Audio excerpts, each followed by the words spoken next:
admirable, inébranlable, son nom surpasse toute puissance.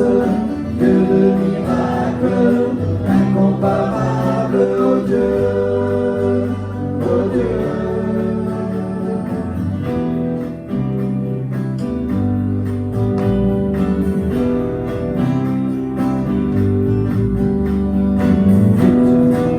L'eau en main,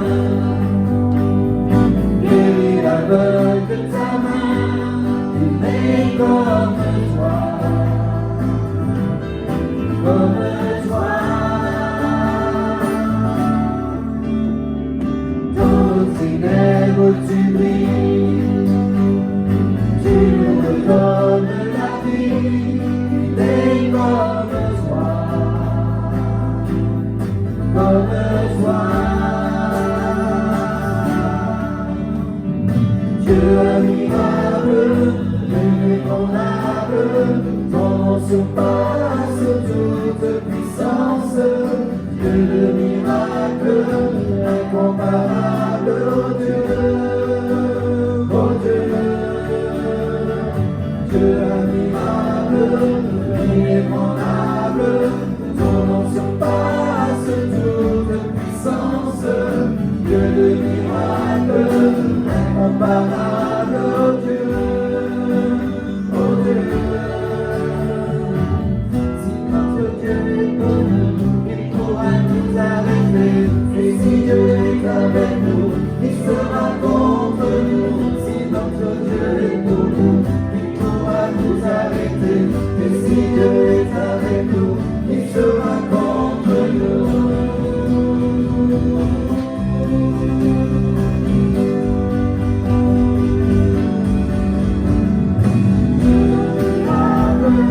Inébranlable, ton nom surpasse toute puissance.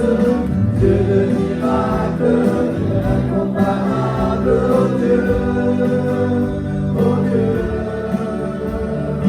Dieu admirable, inébranlable, ton nom surpasse toute puissance.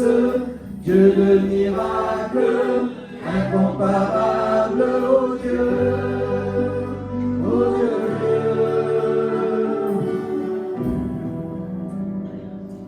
Amen.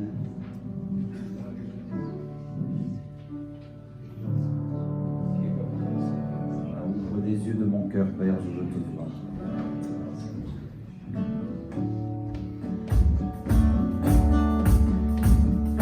Ouvre les yeux de mon cœur, Père.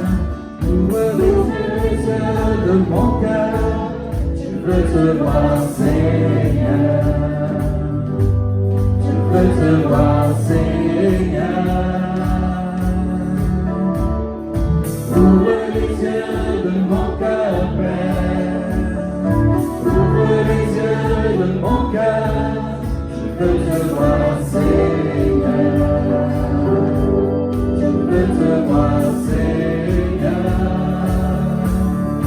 Tu es saint et élevé, brillant dans la lumière de ta gloire. Remplis-moi de ton amour, je chante gloire, gloire, gloire.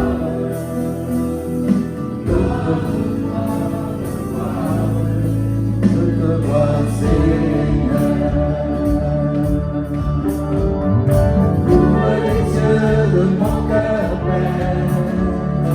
Ouvre les yeux de mon cœur. Je veux te voir, Seigneur. Je veux te voir, Seigneur. Ouvre les yeux de mon cœur, Père. Ouvre les yeux de mon cœur. Je veux te voir, Seigneur. Je veux te voir, Seigneur. Tu es saint et élevé,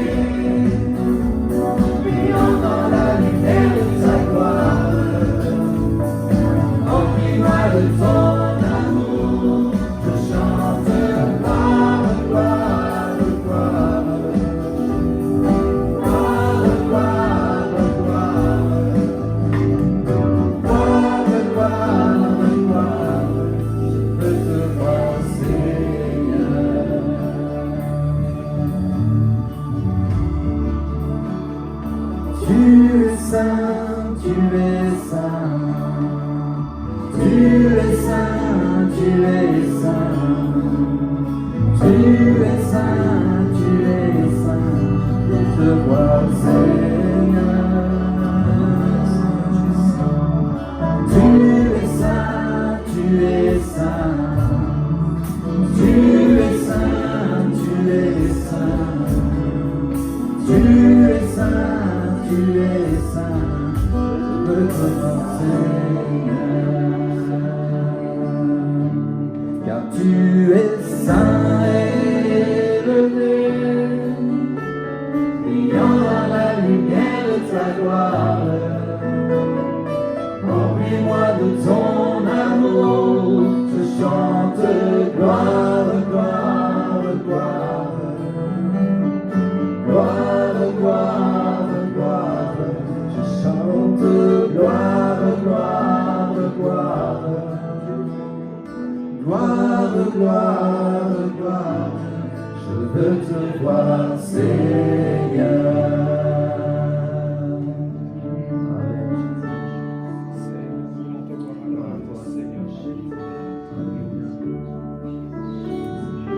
Toi, la lumière qui allume nos ténèbres, ouvre mes yeux, je veux le voir.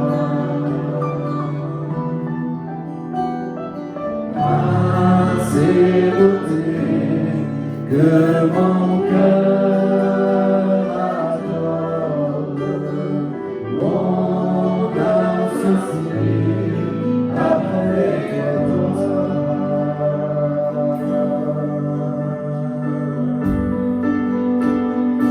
Je te célèbre et je me prosterne. Je veux proclamer ta majesté. Toi, tout n'est que grâce, tout est admirable. Dieu, tu es si bon et bon pour moi.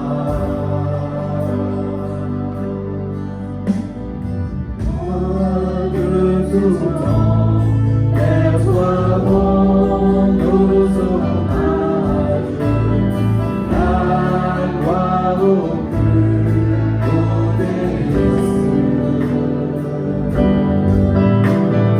Sur cette terre, tu t'es fait misérable, humble et petit par amour.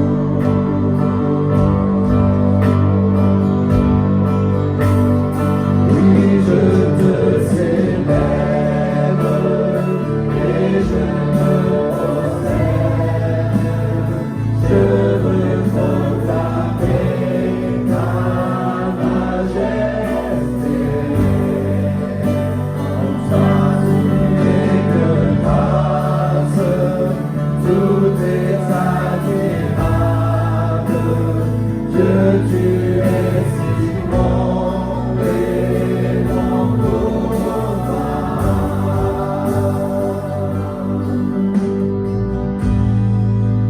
Je ne saurais jamais le prix de tout ce que tu as subi. Je ne saurais jamais le prix de tout ce que tu as subi.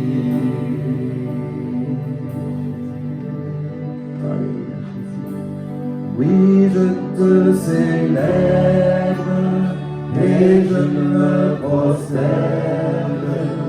Je veux proclamer ta majesté. En toi, tout n'est que grâce, tout est admirable. Dieu, tu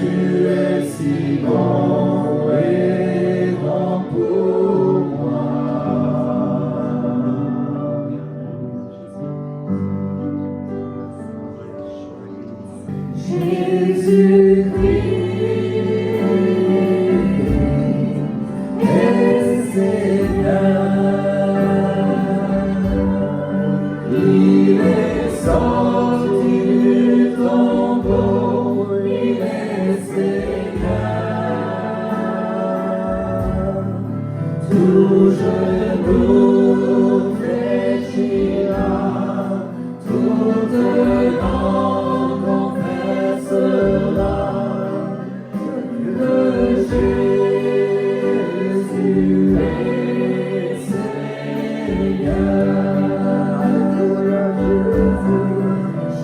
Jésus-Christ est Seigneur. Il est sorti du tombeau, il est Seigneur.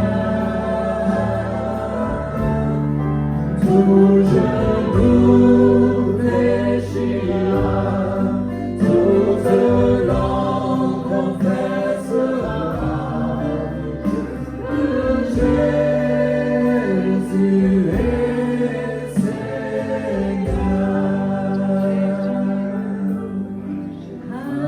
Alléluia, Alléluia, Alléluia, Alléluia,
On est content d'être là avec vous ce matin. On va ensemble ouvrir la parole de Dieu et puis après on prendra aussi un peu de temps pour prier pour les besoins de nos bien-aimés. Je salue les frères et sœurs qui sont sur Zoom.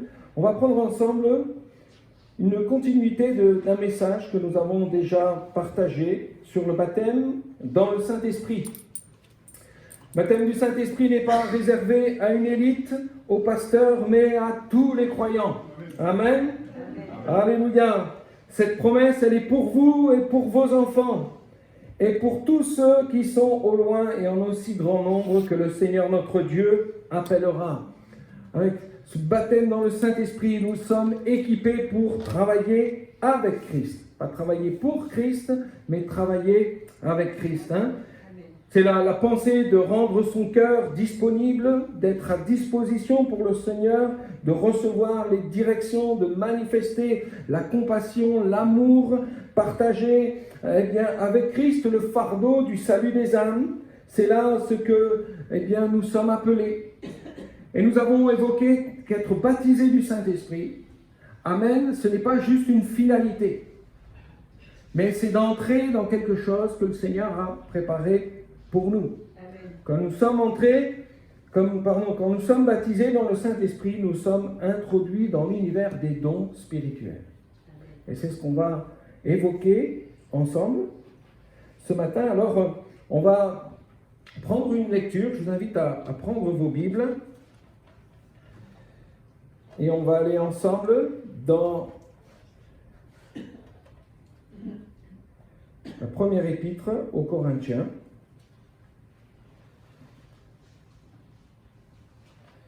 Et nous allons aller sur le chapitre 12, 1 Corinthiens chapitre 12, et nous allons lire ici ce que l'apôtre Paul enseignera à partir du verset 5. Il y a diversité de dons, mais le même esprit. Diversité de ministères, mais le même Seigneur.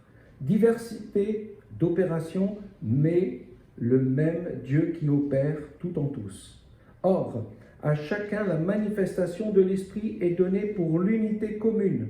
En effet, à l'un est donné par l'Esprit une parole de sagesse, à un autre une parole de connaissance, selon le même Esprit, à un autre la foi, par le même Esprit, à un autre le don des guérisons, par le même Esprit, à un autre le don d'opérer des miracles, à un autre la prophétie, à un autre le discernement des esprits, et à un autre la diversité des langages, à un autre l'interprétation des langues.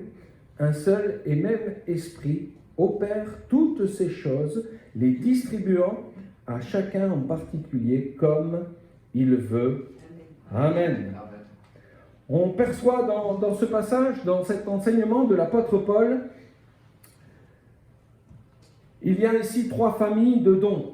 Il y a les dons d'inspiration, dons de révélation, dons de puissance. On retrouve dans les dons d'inspiration la prophétie, la diversité des langues, le don d'interprétation. Et vous avez les dons de révélation qui va trouver ici le discernement des esprits, la parole de sagesse et la parole de connaissance. Vous avez aussi les dons de puissance, sont dons de foi, dons de guérison et dons d'opérer des miracles. Tous ces dons sont là, à disposition de l'Église, et nous les recevons, nous avons été baptisés du Saint-Esprit, et comme ces dons sont à notre disposition, mes frères et sœurs, c'est l'Esprit de Dieu qui agit au travers de nous.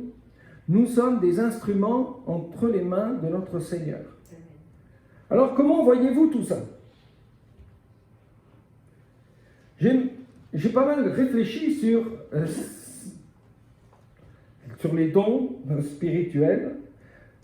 Et pour certains, on a comme l'impression que c'est juste inaccessible. On se dit, wow, c'est trop loin pour moi, c'est trop compliqué, c'est juste, bon, moi je suis content, je suis chrétien dans une petite église, je me plais, Seigneur, tout va bien pour moi, mais toutes ces choses-là, c'est comme un peu trop compliqué pour moi. Et je me sens comme pas concerné. On aime entendre parler des dons spirituels. On se réjouit de voir des fois des frères et des sœurs qui vont vous communiquer des expériences qu'ils ont vécues avec le Seigneur, combien le Seigneur leur a parlé au travers de dons qui ont été donnés dans l'Église, que parfois même on est comme interpellé par la manière dont le Seigneur nous parle, et on est content de tout ça, mais à un moment donné, nous, moi je ne veux pas vivre ça, Seigneur, tu vois, moi, parce qu'on se dit, je ne suis pas assez bien, je ne suis pas assez... on se trouve tout un tas d'excuses. Oui, on aime entendre parler des dons spirituels. On va même jusqu'à lire des livres. Et moi, j'ai lu pas mal d'ouvrages où ça me donne juste envie de le vivre. Pas seulement de dire, wow, Seigneur, c'est tellement bon ce que tu fais là au travers de tous ces dons spirituels, mais je veux les vivre aussi. Amen. Alors, comment entrer dans la dimension des dons spirituels, Mathieu? Explique-nous. Moi, je ne suis pas un expert en la matière. Je peux vous le dire honnêtement. Mais je veux le vivre. Amen. Je veux l'expérimenter et je sais, Seigneur, une chose, c'est que je veux me mettre à la disposition de mon Dieu pour qu'il se serve de moi. Pas seulement parce que je suis le pasteur d'une église et il faut que... Mais c'est à la portée de tout le monde. Ce n'est pas juste réservé à une élite, frères et sœurs, mais c'est dans la diversité qu'il y a l'unité, et de la même manière, il y a un seul esprit qui agit avec chacun d'entre nous. Amen. J'aimerais prendre l'exemple d'un chrétien dans le livre des Actes des Apôtres qui est étonnant. Un disciple de Damas. À votre avis, vous pensez à qui ? Eh bien, on va parler d'Ananias, un disciple de Damas qui a été au contact de l'apôtre Paul. Ananias, en hébreu, je vous le prononce, Hanania. Hanania, ça signifie la grâce. de cette racine hébraïque, Ranan, qui veut dire la grâce, une faveur imméritée. Ananias, ce n'est pas celui qui, comment dire, était au top élevé des croyants, des chrétiens, c'était un disciple parmi tant d'autres. Par contre, on disait de cet homme qu'il rendait un bon témoignage. C'était un juif qui était pieux, converti à Jésus-Christ, un homme lambda comme chacun d'entre nous, quelqu'un qui, voilà, un chrétien, qui a été utilisé à un moment bien particulier. Ananias qui signifie celui à qui l'Éternel a donné gracieusement. Qui a reçu la grâce du Seigneur ici?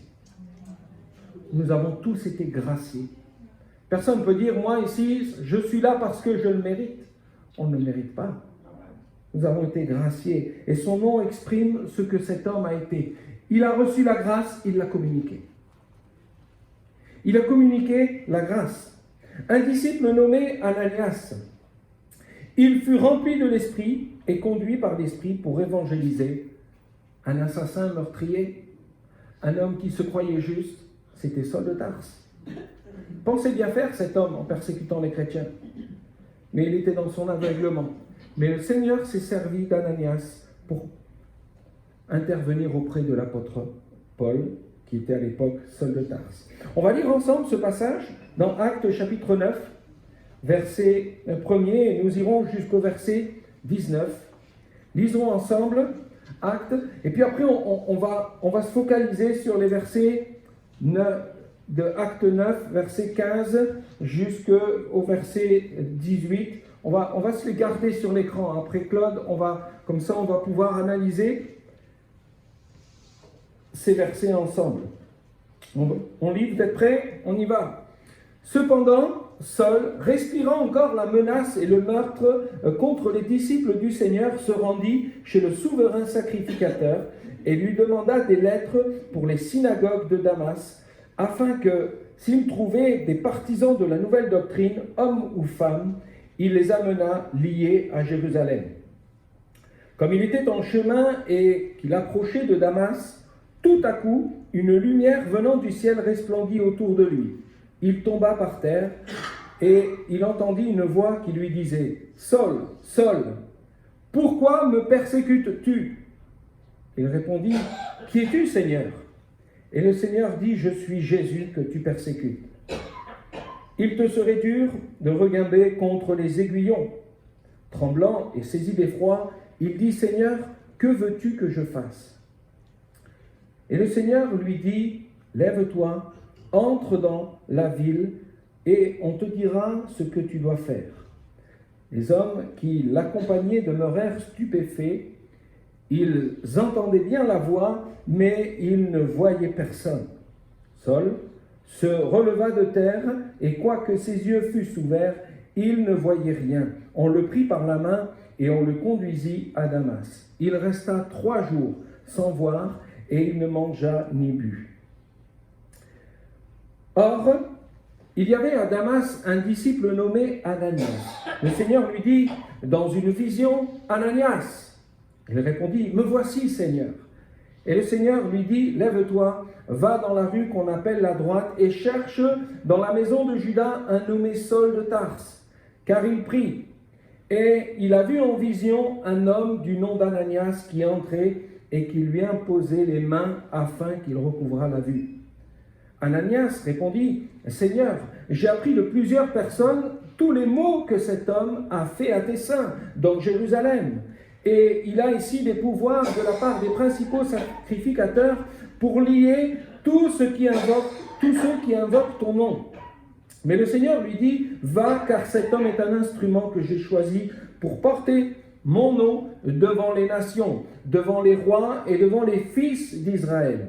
Et je lui montrerai tout ce qu'il doit souffrir pour mon nom. » Ananias sortit, et lorsqu'il fut arrivé dans la maison, il imposa les mains à Saul en disant « Saul, mon frère, le Seigneur Jésus qui t'est apparu sur le chemin par lequel tu venais, m'a envoyé pour que tu recouvres la vue et que tu sois rempli du Saint-Esprit. » Au même instant, il tomba de ses yeux comme des écailles, il recouvra la vue, il se leva et fut baptisé, et après qu'il eut pris de la nourriture et les forces lui revinrent. Il resta quelques jours avec les disciples qui étaient à Damas, et aussitôt il prêcha dans les synagogues que Jésus-Christ est le Fils de Dieu. Amen. C'est un beau témoignage, n'est-ce pas? Eh oui, hein? Nous pouvons observer dans ce récit que Ananias va exercer toute une série de dons spirituels sans en avoir conscience. Il ne s'est pas dit, alors là, maintenant, ça va être un don de connaissance, maintenant, ça va être un don de discernement, maintenant, ça va être ceci. Non, il a agi. Il s'est laissé utiliser par le Saint-Esprit. Me voici, Seigneur. C'est ici un cas d'école en vue de nous enseigner. Au travers du témoignage d'Ananias, cela doit nous parler ce matin. Et ça doit nous donner envie au plus profond de nos cœurs de dire, Seigneur, moi, je vais être comme cet homme, comme ce disciple, Seigneur Jésus. Et vous savez, le cas d'Ananias, ici, représente l'Église aussi. Nous sommes un corps, n'est-ce pas? Formons, et le Seigneur se sert de chacun d'entre nous pour être utile pour son royaume. Un disciple de Christ, c'est celui qui est baptisé du Saint-Esprit. Et nous voyons que dans un court instant, plusieurs manifestations du Saint-Esprit vont prendre place dans ce que cet homme va faire. Vous savez, le baptême du Saint-Esprit, c'est bien plus que le parler en langue, mais c'est contribuer activement à l'œuvre du Seigneur Jésus, de notre Seigneur. Contribuons à cette œuvre magnifique que le Seigneur a commencée. Nous y participons, nous travaillons avec Christ. Et le baptême du Saint-Esprit, c'est bien plus que de parler en langue, mais c'est d'être utile pour notre Seigneur. On voit en Actes chapitre 9, versets 15 à 16, tu peux afficher ces versets, Claude. Il y a déjà ici un don de connaissance qui va être donné. L'homme va recevoir, Ananias, cette parole du Seigneur. Va, car cet homme est un instrument que j'ai choisi pour porter mon nom devant les nations, devant les rois et les fils d'Israël. Cet homme, on lui demande d'aller voir Saul de Tarse. Je ne sais pas si vous imaginez. Lui, il est loin de savoir que cet homme est converti, qu'il a rencontré Jésus, et il y a tout un chamboulement qui est là de savoir comment on comprend un peu la situation. Cet homme a déjà reçu la révélation dans son cœur, va, parce que cet homme que j'ai choisi va être un instrument. Cette personne, Saul de Tarse, à qui tu vas aller pour imposer les mains. Il y a déjà un plan, quelque chose qui est préparé pour la vie de cet homme. Et Ananias va avoir cette révélation. Il y a cette parole qui est là, ce don qui est donné. Et en Acte 9, verset 16, il y a ici toute une dimension prophétique aussi qui est partagée. Il dira dans ce verset, « Et je lui montrerai ce qu'il doit souffrir pour mon nom. » Il est choisi et je lui montrerai tout ce qu'il doit souffrir pour mon nom. Une parole, vous savez, qui exhorte, qui édifie, qui console. C'est bon de la part de notre Seigneur. Souvent, on voudrait que le Seigneur nous dise, tu verras, tu vas être béni, tu vas vivre des choses extraordinaires, tu auras un ministère qui sera grandiose, tu vas faire des... Non, tu vas souffrir. Ce n'est pas la pommade qu'il est en train de passer en disant, tu verras, ce sera un parterre de roses, tu vas marcher dans la gloire. Non, tu vas souffrir. C'est là ce qui a été révélé à cet homme. Et vous savez, le Seigneur peut nous encourager, nous exhorter et nous consoler quand il nous dit, tu sais, tu vas passer par des moments compliqués, tu vas passer par des moments difficiles. Mais il y a une chose, c'est que je vais être avec toi. Je vais t'accompagner.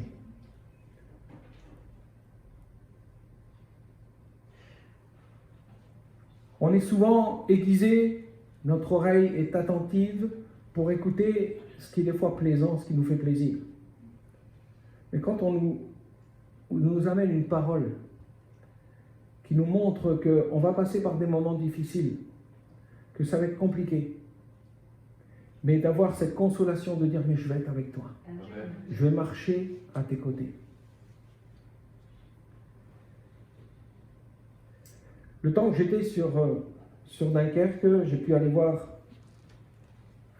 un de mes amis proches qui partageait le fait que son papa passait par des moments très difficiles, compliqués dans sa santé. Et vous savez, ce frère était juste en train de prier pour son papa quand il a vraiment ressenti comme une présence à côté de lui. Au départ, il pensait que toute la famille était autour du papa. On allait annoncer que c'était les derniers moments. Il allait partir. Les enfants étaient autour du lit. Et puis, il se met à prier pour son papa. Et à un moment donné, il sent quelqu'un qui vient le presser, le serrer dans ses bras. Il continue de prier, pensant que c'était sa maman. Et sa maman, elle pensait que son fils l'a serré dans ses bras. Et en fait, tous les deux étaient chacun de côté. Personne s'était pris dans les bras, mais quelqu'un était venu et il les avait serrés dans les bras. C'est pas juste, frères et sœurs, quelque chose de mystique. C'est la réalité. Quand notre Seigneur il nous dit « Je suis avec vous tous les jours », c'est pas juste la petite phrase générique pour calmer tout le monde, mais le Seigneur est réellement avec nous. Et combien ici, dans cette révélation qui avait été donnée, dans cette dimension prophétique, tu vas passer par des moments difficiles, mais tu verras ma gloire. Je serai à tes côtés, je t'accompagnerai. Tu vas vivre des choses glorieuses, tu vas souffrir pour mon nom, mais je serai avec toi. Et là, ici, Ananias va recevoir cette parole et il va la révéler à l'apôtre Paul, à Saul de Tarse. En verset 17, nous voyons aussi que Ananias va manifester un don de foi. Quand le Seigneur lui dit, allez, va retrouver Saul de Tarse qui se trouve dans la rue, appelé la droite, il est dans la maison d'un homme de la tribu de Juda. Ananias, qu'est-ce qu'il fait? Ananias sortit. Et il est là. C'est beau quand même. Hein?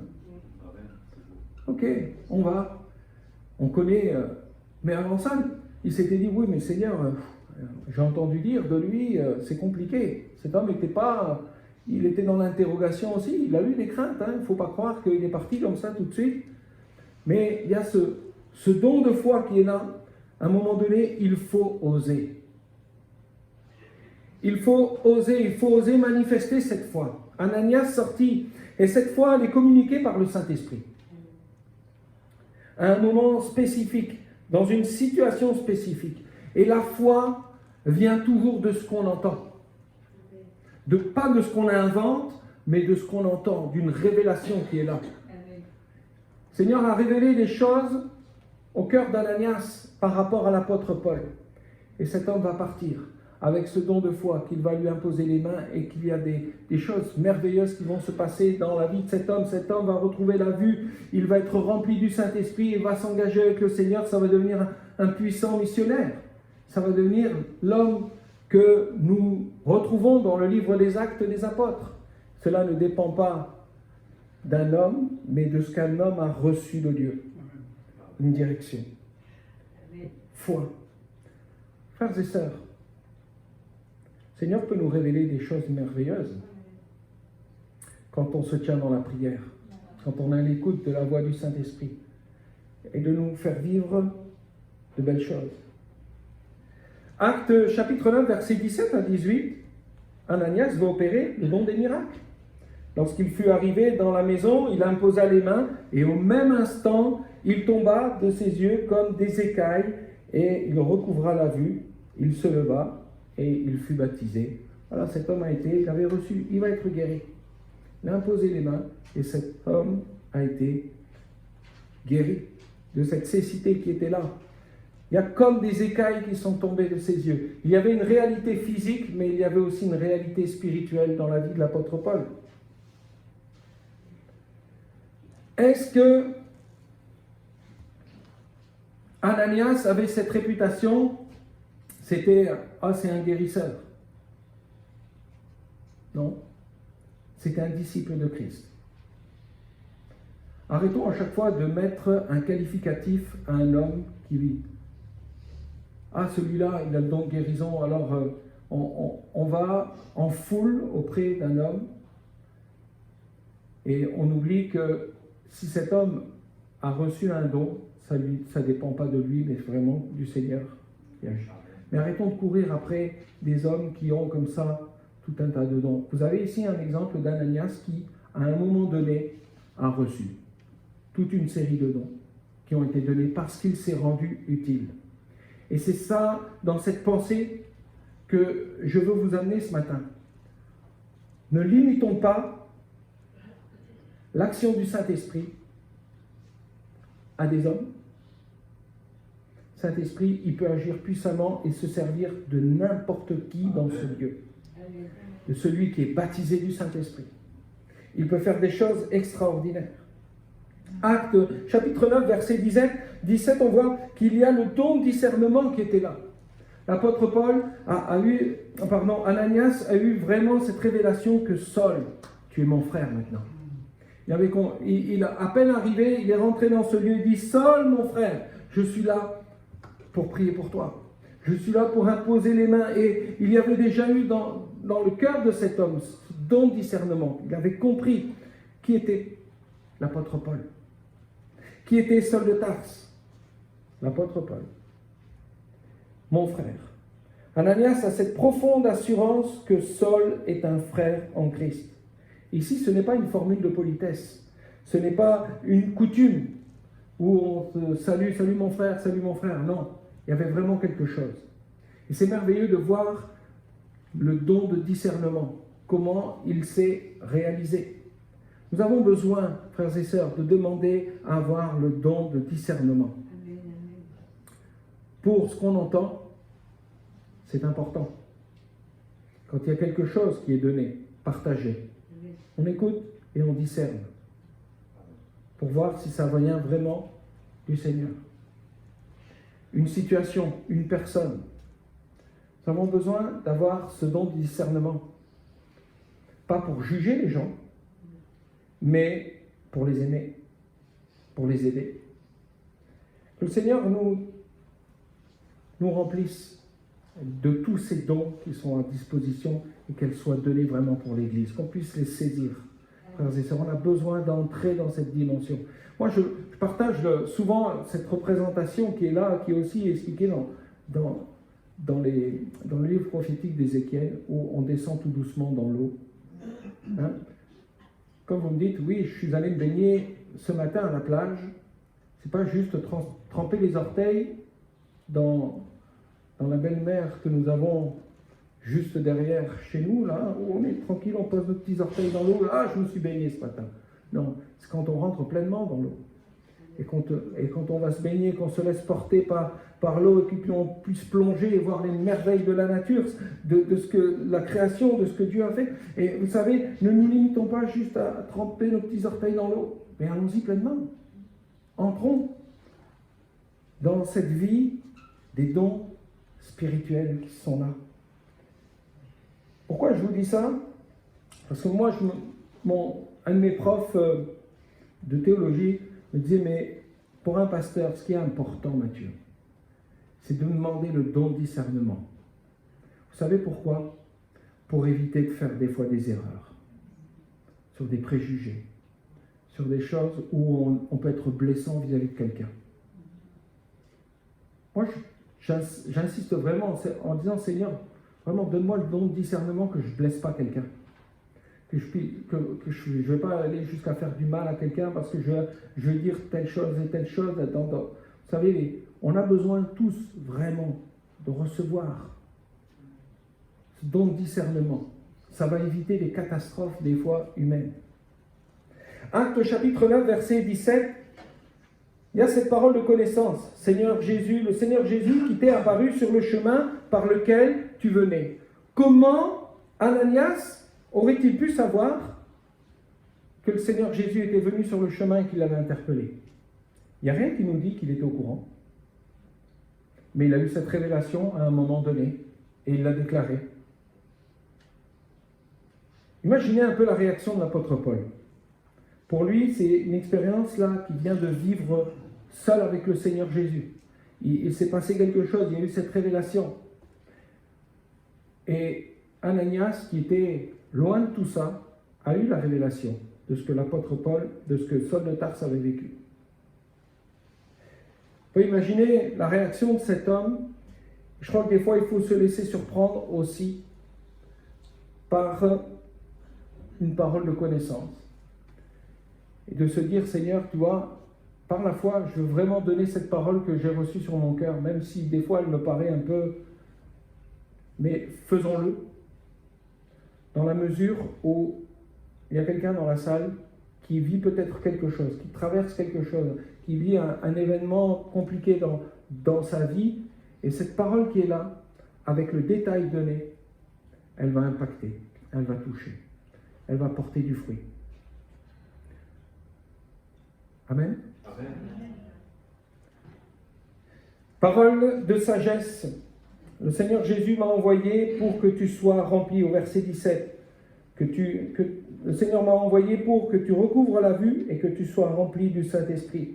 C'est beau de savoir que Ananias avait compris que Paul devait retrouver la vue, mais bien plus que tu sois rempli du Saint-Esprit.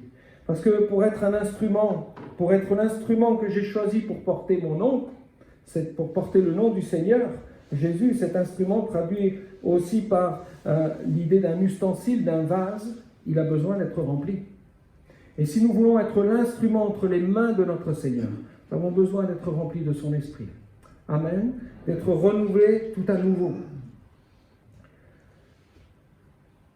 Alors l'exemple d'Ananias est beau, on a pu survoler, de voir tous ces dons qui se sont comme emboîtés, qui sont arrivés à des moments bien précis, comment toutes les choses se sont mises en place, et nous voyons que le Seigneur était au contrôle de tout cela.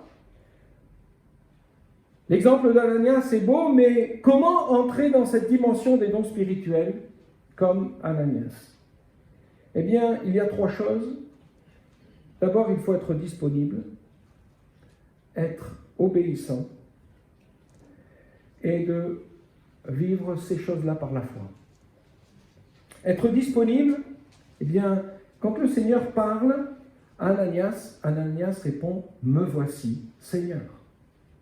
Me voici, c'est « Je suis sur le lieu où tu te trouves, tu me parles, je suis à ton écoute, me voici, je suis là, je suis disponible pour toi, Seigneur ». Combien de fois dans nos temps de prière, et je me place aussi, on se dit, Seigneur, me voici, je viens dans ce moment de prière, pas juste pour te faire la liste de mes courses, pour te dire ce que j'ai besoin, mais je viens dans ce moment de prière, Seigneur Jésus, et je me dis, Seigneur, je suis à ta disposition ce matin, parle-moi, montre-moi, Seigneur Jésus, viens m'éclairer, Seigneur. Il y a des besoins que je ne suis même pas conscient autour de moi. Viens m'éclairer, Seigneur. Je veux vraiment me mettre à ta disposition. Seigneur, là, je ne vais pas aller courir dans tout l'hier, à droite, à gauche, pour essayer de... Non, mais là où je vais aller, Seigneur Jésus, je veux que tu te serves de moi. Le vase qui se rend disponible, l'ustensile, l'instrument disponible entre les mains de notre Seigneur. Quand on se tient dans la prière, dans la méditation de la parole, notre cœur est sensible au Seigneur et à sa voix. Si on passe plus de temps à regarder la télé, à se divertir, à être dans toutes ces choses, et bon, on y va tous, hein, c'est pas un jugement, mais c'est juste ici une réflexion. De se dire, Seigneur, moi, je ne veux pas me tenir je veux me tenir, Seigneur, dans la prière. Seigneur, que tu me parles. Me voici, Seigneur. Là où tu vas m'envoyer, là où je vais aller, Seigneur, avec les personnes avec qui je vais avoir contact, Seigneur, que tu te serves de moi, que je ne m'en rende même pas compte. Il ne faut pas se dire, à partir de maintenant, je vais donner une révélation. Non, soyons pas des mystiques, mais simplement. Des fois, on va dire une phrase, on n'est même pas au courant, on a pu la dire, et en fait, on a amené quelque chose à quelqu'un qui attendait. Rendons-nous disponibles. Être obéissant. Juste la petite phrase, Ananias sortit de chez lui. Il a pris le risque. Ananias est sorti de son confort. il est sorti de ces raisonnements où il était, oui mais Seigneur, si je vais voir Saul de Tarse, il risque peut-être de m'arriver des choses, je me mets en danger, Seigneur. Cet homme a sûrement réfléchi sur ce qu'il était en train de vivre, il y avait ses raisons qui étaient là, mais il obéit. Et il sortit. Il est sorti de sa zone de confort. Et avant d'obéir au Seigneur, il y a un « mais Seigneur, tu vois, les choses qui sont là, elles sont dangereuses. » Je crois que des fois aussi, le Seigneur nous demande d'accomplir certaines choses et on se dit « Seigneur, c'est pas possible, avec telle et telle raison. » On trouve des fois tout un tas d'excuses. Hein. Mais le Seigneur nous rassure. Il nous rassure. Va, c'est un instrument que j'ai choisi. Et là, il lui donne des révélations. Il lui donne une parole en plus pour que cet homme soit conforté dans ce qu'il va accomplir. Le Seigneur ne nous envoie pas comme dans un truc de folie. Il nous éclaire. Il nous accompagne. Et même si parfois on a comme des craintes, le Seigneur vient toujours nous rassurer. Il va nous encourager. Ananias sortit. Et je crois que cette notion-là, cette notion de foi, cet homme est sorti et il est parti par la foi. Ces trois choses nous accompagnent dans, Seigneur, les dons spirituels, je veux les vivre. Amen. Je ne veux pas juste me régaler à entendre ce que le Seigneur agit et fait par là et par là. On peut lire des bouquins magnifiques, mais moi je suis interpellé quand je lis les ouvrages de ce que les gens ont pu vivre, même à l'époque du réveil, de toutes ces choses-là. Mais Seigneur, je veux les vivre encore aujourd'hui. Alors que j'étais au contact d'un pasteur dans le pays de l'Est, très connu, mais très simple. On était avec quelques amis musiciens et le frère dit « Mais tu vois, ce jeune-là, il s'engage en ministère, quel conseil tu lui donnerais ?» Et ce papy, qui était là, un homme de Dieu, un prédicateur de l'évangile, va dire « Obéis, obéis au Seigneur. Le Seigneur te demande des choses, fais-le. Parce que moi, tout mon ministère, j'ai obéi à ce que le Seigneur me demandait. » Et de tous ces témoignages qu'on peut lire dans ces ouvrages, on voit que oui, cet homme a vécu des choses extraordinaires. Pourquoi? Parce qu'il obéit. Amen. Amen. Ce matin, restons avec cette pensée. Seigneur, je veux me tenir disponible devant toi.